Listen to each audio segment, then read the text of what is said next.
নমস্কার, নতুন একটি ভিডিওতে আপনাদের স্বাগত। আপনাদের জন্য আজকে বিজনেস রিলেটেড একটা অত্যন্ত গুরুত্বপূর্ণ ভিডিও নিয়ে আসছি। সেই ভিডিওর বিষয়বস্তু হলো যে প্যান কার্ড আমাদের প্রতিটি লেনদেন এবং আর্থিক কার্যকলাপের অন্যতম একটা পরিচয়পত্র বা আইডেন্টিফিকেশন কার্ড বলা যেতে পারে। এছাড়াও সেন্ট্রাল গভর্নমেন্ট বা কেন্দ্রীয় সরকারের দেওয়া এমন একটি পরিচয়পত্র যেটি বিভিন্ন ক্ষেত্রে প্যান কার্ড আমাদের পরিচয়পত্র হিসেবেও কাজ করে থাকে। এছাড়াও বিভিন্ন বিনিয়োগ ক্ষেত্রেও, যেমন 50,000 বা তার বেশি টাকা এককালীন বিনিয়োগ করতে গেলেই প্যান কার্ড প্রয়োজন পড়ে। বিভিন্ন রকমের লেনদেনের ক্ষেত্রে প্যান কার্ড দরকার পড়ে। সরকারি যে সমস্ত প্রকল্প আছে সেই প্রকল্পের সুবিধা পেতে গেলে আধার কার্ড, প্যান কার্ড বাধ্যতামূলক হয়ে গেছে, বা আধার কার্ড তো লাগেই, কেননা আধারের সঙ্গে প্যানের লিঙ্ক হয়ে গেছে। আধার আর প্যানের সংযুক্তিকরণ করার ফলে এই প্যান কার্ড প্রতিটি কাজে লাগে এবং প্রতিটি ক্ষেত্রেই প্যান কার্ড বিশেষভাবে গুরুত্বপূর্ণ একটা মাধ্যম হয়ে দাঁড়িয়েছে জীবনের। এবার দেখে নেওয়া যাক যে এই প্যান কার্ডের কয়েকটি বিষয় বা কয়েকটি চরিত্র আছে, যেই চরিত্রগুলো যদি না আমরা সেগুলোর মধ্যে থেকে দেখে থাকি তাহলে প্যান কার্ড ব্যবহারটা অত্যন্ত আমাদের ক্ষেত্রে ক্ষতিকারক হয়ে যেতে পারে। কেননা প্যান কার্ডের সঙ্গে আধার কার্ড যদি লিঙ্ক না করা হয়ে থাকে, সেক্ষেত্রে দেখতে পাওয়া যাবে যে প্যান কার্ড বাতিল হয়ে যাচ্ছে। অন্তত পক্ষে হাতে যে সামান্য সময় আছে সেই সামান্য সময়ের মধ্যে প্যান কার্ডটি আধারের সঙ্গে লিঙ্ক করে নিতে হবে। লিঙ্ক না করলে 1 এপ্রিল থেকে প্যান কার্ড সম্পূর্ণরূপে বাতিল।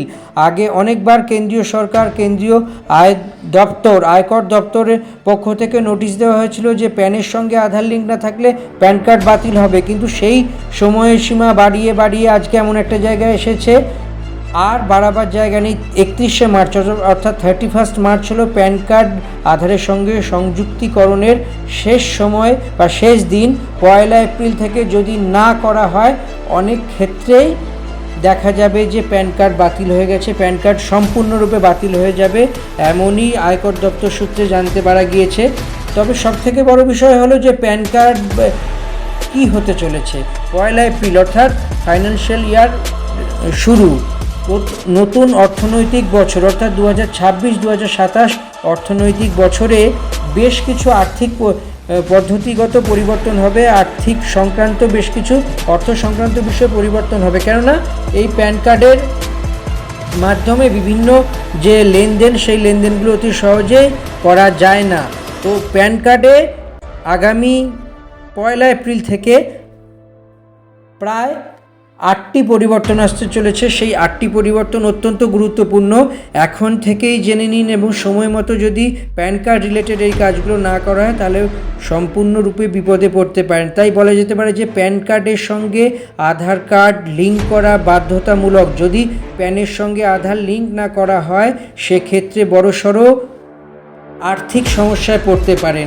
কেননা কেন্দ্রীয় সরকার বর্তমান সময়ে লক্ষ্য করতে চাইছে যে আধার কার্ড এবং প্যান কার্ড মানুষের সংযুক্তিকরণ করা আছে কেন, কারণ বেশ বড় কয়েক লক্ষ বা কোটি টাকার লেনদেনে প্যান কার্ড ছাড়া হয় না। সেই প্যানের সঙ্গে আধার যদি লিঙ্ক না করা থাকে সেক্ষেত্রে বড় লেনদেনগুলোকে ট্র্যাক রাখার জন্যই প্যান কার্ডের সঙ্গে আধারের লিঙ্কটা করে নিতে বলা হচ্ছে এবং প্যান কার্ডের নিয়মেও পরিবর্তন হচ্ছে। দেখবেন আগেকার প্যান কার্ডে কিউআর কোড ছিল না, এখনকার নতুন প্যান কার্ডে কিউআর কোড আছে। আর কিউআর কোড স্ক্যান করে 1 মিনিটের মধ্যে যেই ব্যক্তির প্যান কার্ড সেই ব্যক্তির বিভিন্ন বিষয়ে জানতে পারা যাবে এবং সেই ব্যক্তির বিভিন্ন বিষয় সম্বন্ধে আমরা অবগত হতে পারবো। কেননা প্যান কার্ডের এই যে পরিবর্তন, প্যান কার্ডের পরিবর্তন হলে প্যান কার্ড আরও উন্নত মানের হবে এবং আরও উন্নত মানের হলে মানুষের যে কর ফাঁকি দেওয়ার প্রবণতা, সেই কর ফাঁকি দেওয়ার প্রবণতাও আটকানো যাবে বলে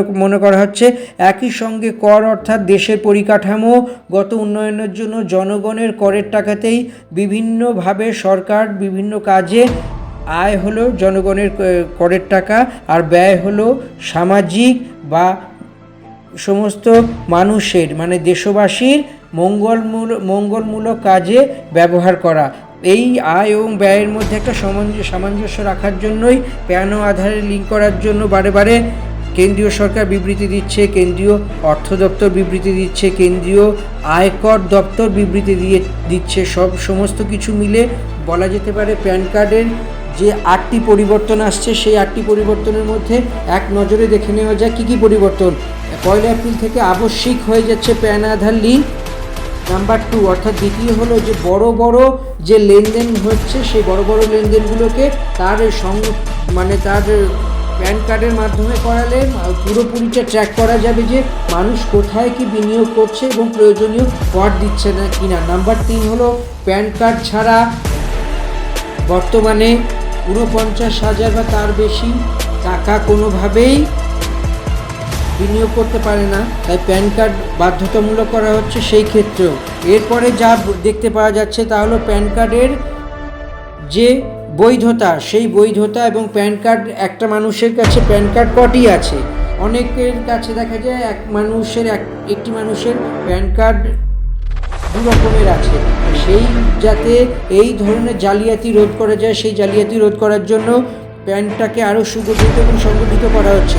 সব মিলিয়ে বলা যেতে পারে যে আগামী বছর মানে 2026 এখন চলছে, 2026-এ কেন্দ্রীয় সরকারি কর্মীদের জন্য 8ম বেতন কমিশন বা 8 পে কমিশন কার্যকর করার সিদ্ধান্ত নিয়েছিল আগেই কেন্দ্রীয় সরকার, এবং সেই কার্যকর করার বিভিন্ন প্রক্রিয়া চলছে।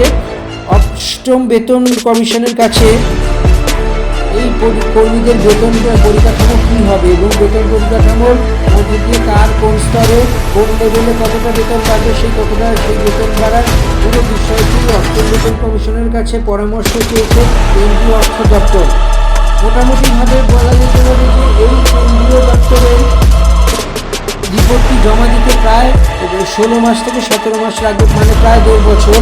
1.5 বছর পর ঠিক হয়ে যাবে যে কেন্দ্রীয় সরকারি কর্মীদের বা অবসরপ্রাপ্ত কর্মী যারা পেনশনার্স আছেন তারা কী হারে পেনশন পাবেন, তারা কী হারে সরকারি স্কেলে মাইনে পাবেন। যাদের এখন 18,000 টাকা সর্বনিম্ন বেতন আছে, ন্যূনতম বেতন আছে, তাদের সেই ন্যূনতম বেতন 18,000 থেকে কত হবে, প্রভিডেন্ট ফান্ড ঠিক কতটা কাটবে, পেনশনের জন্য কতটা যাবে, বছরের ডিএ কি হবে।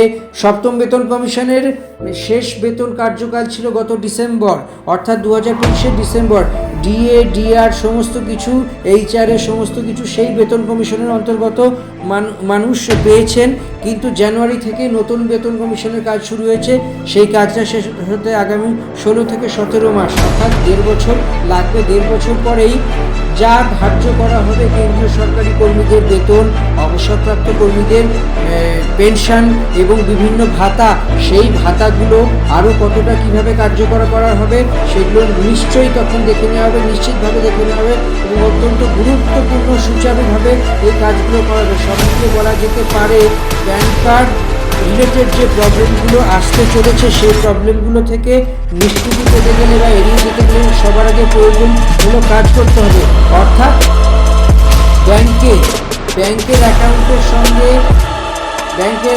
সঙ্গে আধার কার্ড লিঙ্ক করে রাখতে হবে, যাতে করে প্রতিটি লেনদেন যাতে বৈধতা থাকে, লেনদেনের মধ্যে বৈধভাবে লেনদেন করে, তাতে কোনো অসুবিধা না পড়েন মানুষ, সেই বিষয়গুলো দেখতে হবে। সব মিলিয়ে বলা যেতে পারে যে প্যান কার্ডের যে বড়সড় পরিবর্তন 1 এপ্রিল থেকে আসছে, তার সরাসরিভাবে প্রায় 150 কোটি মানুষের জীবনে বড়সড় প্রভাব বিস্তার করবে বলেই মনে করা হচ্ছে।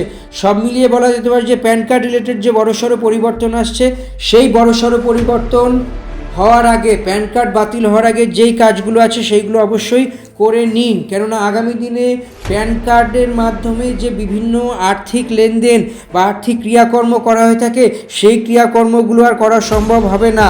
তাই হাতে সময় আছে, হাতে এখনও 1.5 মাস সময় আছে। এই 1.5 মাসের মধ্যে প্যান কার্ড সংক্রান্ত এই সমস্যার সমাধানগুলো বেছে নিতে হবে, তার ফলে যাতে করে আরও নতুন ক্ষেত্রে নতুনভাবে বিষয়গুলো উপস্থাপিত হতে পারে এবং সাধারণ মানুষের আর্থিক রিলেটেড পয়েন্টগুলো সলভ হতে পারে।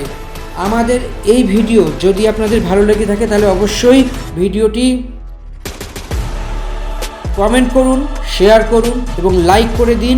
আপনাদের যদি মনে হয় এখানে কিছু বদলাতে হবে বা কিছু এখানে ইমপ্লিমেন্ট করতে হবে, তাও জানাতে পারেন। আমাদের ভিডিওটি সাবস্ক্রাইব করে বেল আইকন ক্লিক করুন যাতে পরবর্তী নোটিফিকেশান পেতে পারেন।